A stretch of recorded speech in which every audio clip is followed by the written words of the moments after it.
everyone, and welcome back to the channel. Today I'm going to share some from chapter 3, Love Heals Beside Still Waters, Learning to Find Peace. Isn't that photo amazing? Really makes me want to go out to the river, up in the canyon.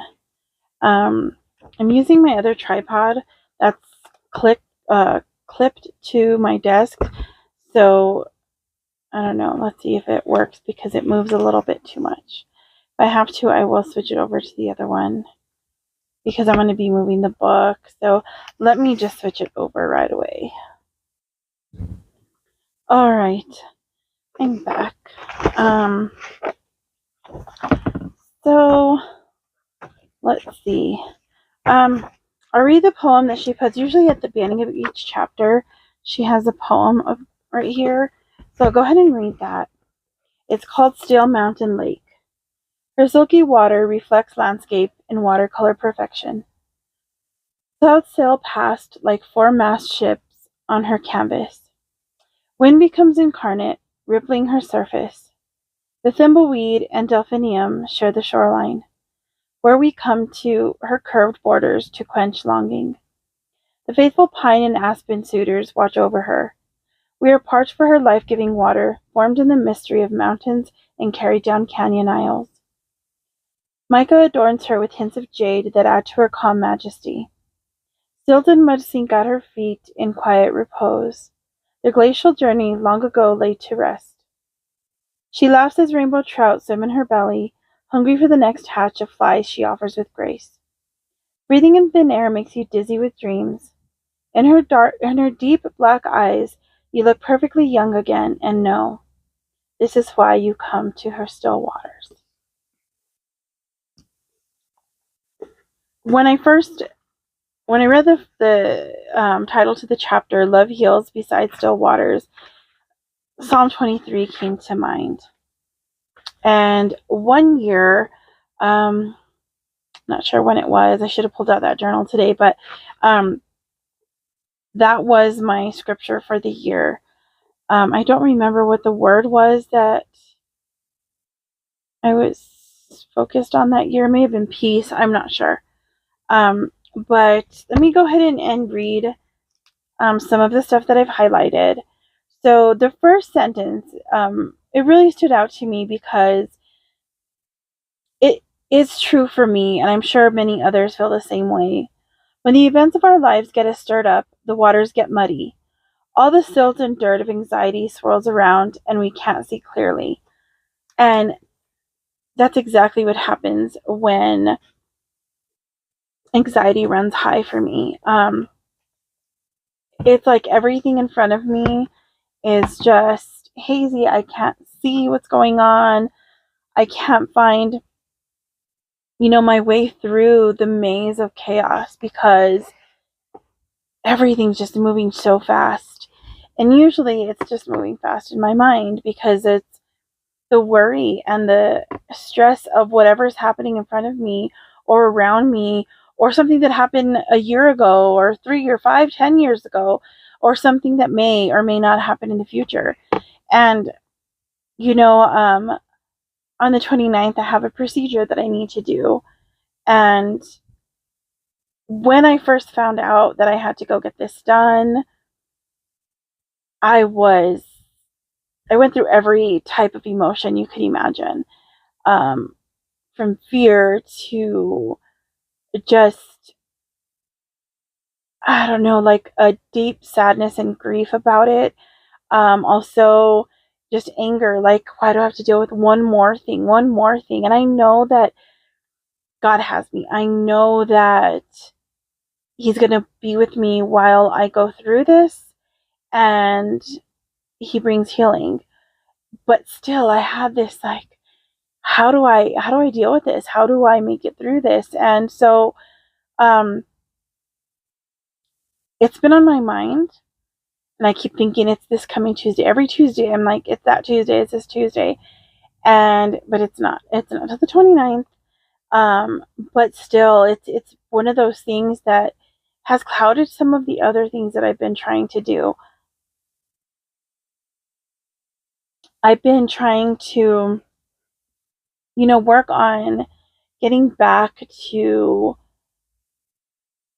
the things that I left behind in my healing journey this month, things that I just kind of let fall to the side. I've been trying to get back there, and one of those things is taking care of my body in respect to how I deal or how I allow anxiety to take over. Because when it gets really bad, I start feeling sick, and I notice that happens every so often, and I think it's because of the things that are on my mind, because I'm worried about the future. And because of that, it's clouding some of the good things that are happening right now in the present. So I need to find my place of still waters. She says here, in the same way, we work through troubled waters and we wait, and then we finally see clearly the path before us. We patiently use our cultivated daily practices when times are rough, and then suddenly one day, the skies open up and we find peace and healing like an unexpected gift. Love heals as we calm ourselves and make room to feel revived. And, the things that she talked about in previous chapters, um, the healing properties of thistle and different things that you can use it for, and how it can change your perception of things. And last time, she talked about the different rituals that we can add to our morning or to our day to bring us closer to God and closer to that peace, and walk us through healing. And other things like eating healthier, which is something I've been doing, and I fell off a little bit this month, and I know I can get back to that. And just different things that we can do to find that calm and that place where we can sit beside still waters and just wait on the Lord, and sit in his presence, and just let his shalom, his peace, envelop us, and just calm our minds, and leave those things with him that are causing us worry and causing us to stress and causing all of the things to get muddy and chaotic. Um, and here she talks about the 23rd Psalm. So she says here, in the 23rd Psalm, we are reminded that though we walk in the shadows of death, God leads us to quiet waters. We can't run away from the trouble, so we are called to sit still with that trouble and be calmed by our Lord, who never abandons us, even when we are neck deep in the turbulent, wild waters. And how many times has that happened to us in our life? I mean, just thinking back to all the things personally that I've gone through, things that have gone on in my family as a whole, um, things and people who, like my friends that were close to me, things that happened in their life that I was in some way a part of because I was there, and because they shared that with me. Um, and also just the things that have happened in the world in my lifetime, and things that are happening right now in our world. It can be very scary place to be. And if we allow that fear of what may or may not happen, what's going on, what our leaders are doing or not doing, um, and how sometimes because of that we want to just isolate ourselves and never get involved in anything because we're afraid, which is not right either, because then we're keeping ourselves from the good things that we can do by speaking up for ourselves, advocating for ourselves, or going out and um, making a difference in our communities, in the state that we live in, or the country that we live in.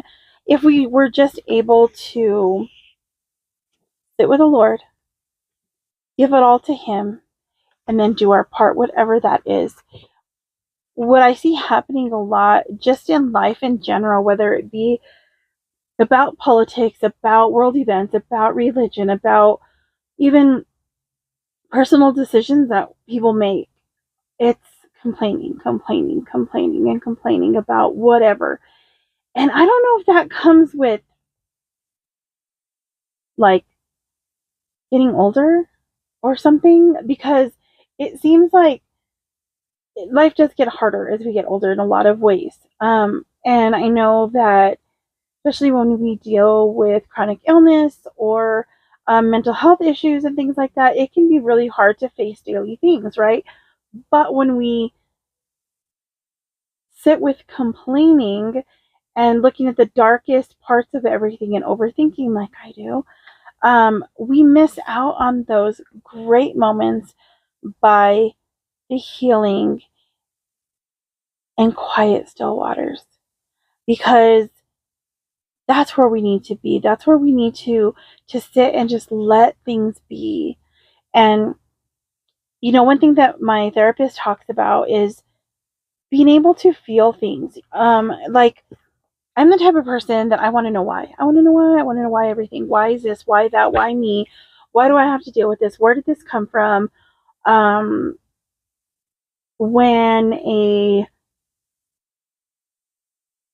I don't know what you would call it, like a flash from maybe a past traumatic event comes into my mind. Like there's times when I'm just doing everyday things and this flash of something, a person, somebody's hand, a place or something just flashes in my mind, and it makes me feel sick to my stomach. And I never really fully get through that, whatever it is, because I automatically shut it off, right? So then later on, when I think about it or I'm talking about it in therapy, I want to know why. Why does this happen? What was the event that caused it? And I'm not saying anything's wrong with that, but part of what I'm learning is sometimes we're never going to know the why. Sometimes and it may take a long time for us to know the why, but the actual why that it happened or what caused it may not matter, because knowing the why won't necessarily help us to heal. It's sitting with whatever that is and allowing ourselves to feel it and allowing it to just go. Let it go. Walk through it, breathe through it, sit with the Lord through it, sit near those quiet and still waters. And it's a hard thing because I still want to know why, and sometimes it's like I don't know if I ever will, because who am I going to ask? Who's going to remember those things? And sometimes if it's something that I can't even explain necessarily, how is anybody going to know? And maybe if the Lord sees fit for me to remember, he will bring that to my memory. She shares here that in the Gospels, when Jesus took the disciples to a quiet place as the crowds pushed in and the work intensified. He talks about this in Mark 6:31. She says they went to find healing in the quiet. Like the disciples, we need to find places to quiet ourselves and be led to peace. And what would that be for you? I know we each have different things that bring us some calm, bring us some peace. I'm having some hip pain and leg pain today, and I think part of this is because I've been having to have Graham on the leash, and he's not necessarily used to it. He doesn't pull really hard, but sometimes he does, and sometimes he jerks my back a little bit, and that causes my sciatic to act up, so that may be part of it. And I just feel so bad for him because I hate having him on the leash. I'd like to just let him run loose and do his thing, but soon, very soon, hopefully. So I think of different times where I was at peace and calm, and I've talked about some of these in some of my vlogs where, camping was one place. So being out in nature really helps me to find a sense of calm and peace. And that's why I sit outside when I can. And, incorporating that, and there's other things that might bring you peace, like sometimes just sitting down and listening to some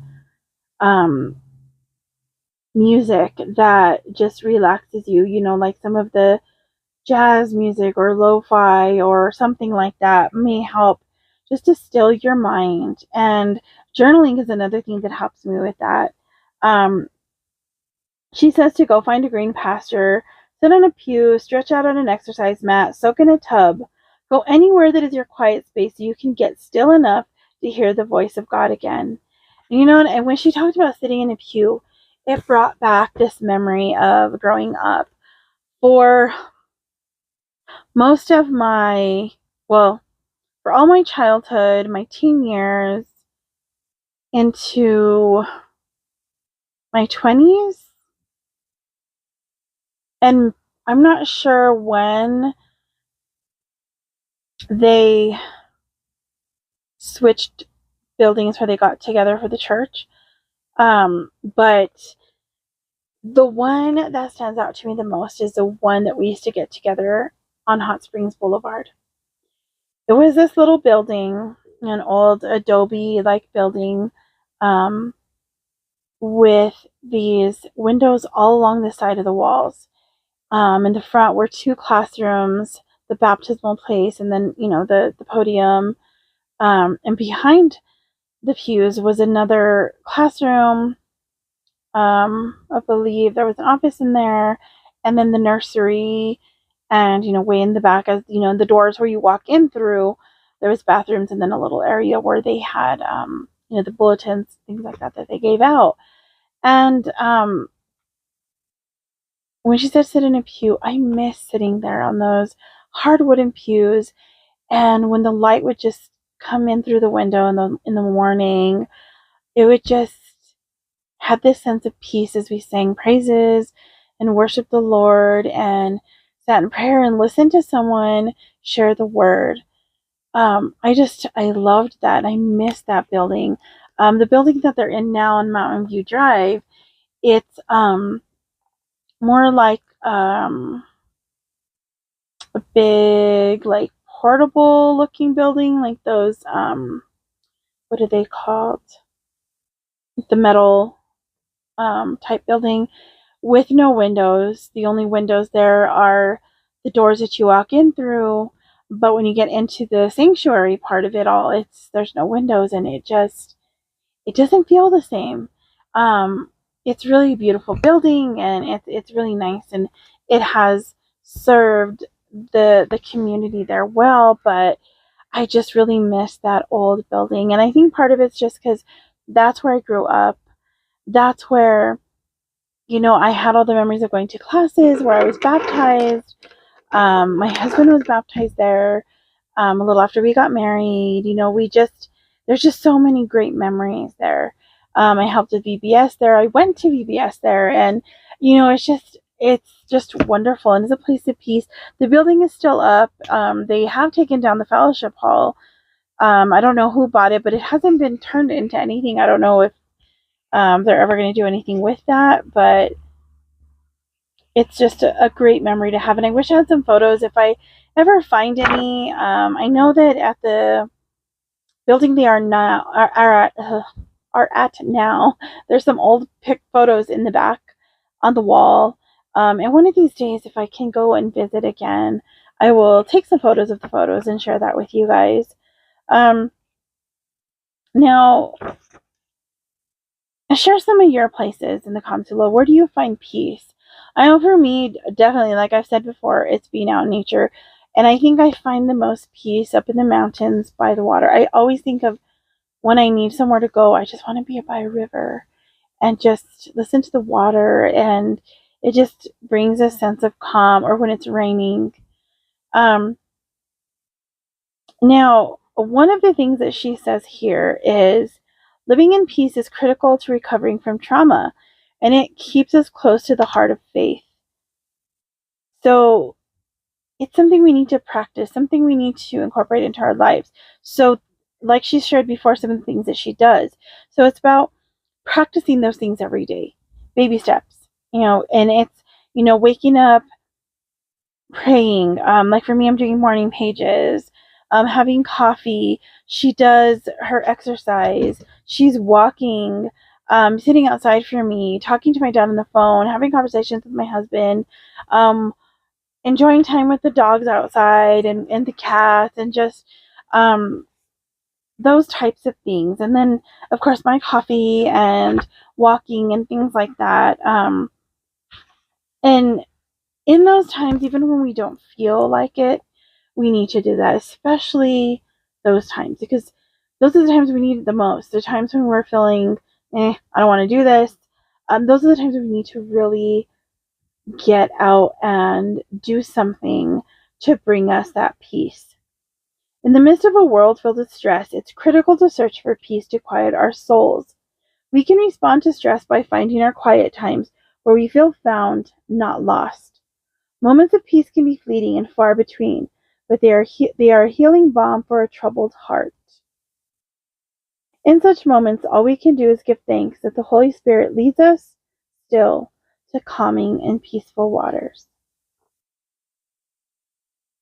Jesus knows us well, and he spoke about how a loving shepherd always goes and searches for the ones who are lost. And in Matthew 18:12 it says, "What do you think if a man owns 100 sheep and one of them wanders away? Will he not leave the 99 on the hill and go to look for the one that wandered off?" He loves you enough to wander off for you. He loves you enough that if you were the only one on earth, he would have still died for you. And I think we need to sit with that, and we need to understand that, so that we can trust him with all of our worries, all of our anxieties, all of the things that cause us trouble. And in that way, we can gain peace. When we are lost, we search, and it is hard to see ahead when everything is clouded with dust. In those muddy waters and dry fields, Jesus calls to us and to all who are hurting or lost. He says simply to pray and keep going. You will be found. In Matthew 7:7 it says, "Ask and it will be given to you. Seek and you will find. Knock and the door will be opened to you." So ask him for his peace. Seek that peace and knock on that door. Sit with him. Read the word. That's one of the places where we can find him. We find what the things that he wants to share with us.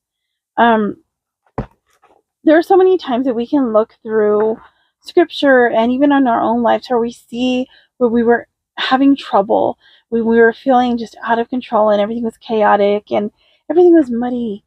And we can see where he brought that peace. The story of the Good Samaritan, the story of the woman caught in adultery, and how, he was able to bring her healing through his love and compassion and his forgiveness. And all he says is just go and sin no more, right? Go begin the change in your life. Begin to let go of those things that are holding you back and start walking with him. There are so many different things that she talks about in this book, about things that have happened in her life, things that she had to go through, and how the loving people in the communities, prayer, mercy, and forgiveness are what helped her to come out of that lost space and to find that peace. And she talks about a lady named Katrina from Rwanda and all the things that she went through, and how a Dr. Nicholas Hidimana helped with this community in this area. And as he helped, she was one of the ones, I guess, that got help from him. And she began to grow in her peace and grow in being able to do things for herself. And now she, it says that she, I guess, sent a picture, or this doctor, I guess, came to the States and had a picture of Katrina. She was wearing a beautiful African wrap and speaking to a group of farmers about the upcoming crop. And even though she had all of these things that have happened, and I'm sure the grief and everything was still there with her, she had a peace and calmness in her now, because she had taken the time to do the things, whatever it was, to bring her closer to that peace and closer to the Lord. And she says here, you can feel the healing emanating from a woman who has done the hard work of waiting for still waters during some of the greatest storms humanity can inflict. And that is true for a man as well. Because we as humans go through so much. And we all need that healing. We all need community and love and someone to extend grace and someone to extend compassion to us. And we need to be reminded of that sometimes, because we get so lost in our own stuff that we forget that there's somebody out there that could benefit from something, that some help that we can give, even if it's just a smile or a wave or, a compliment, something that we can give them. So, she talks about over the years how Thistle Farms has helped women who have been in different things that have caused them harm, whether it be, I think she talks about people who have gone through trafficking and addiction, survivors of that who, just had horrible things happen to them.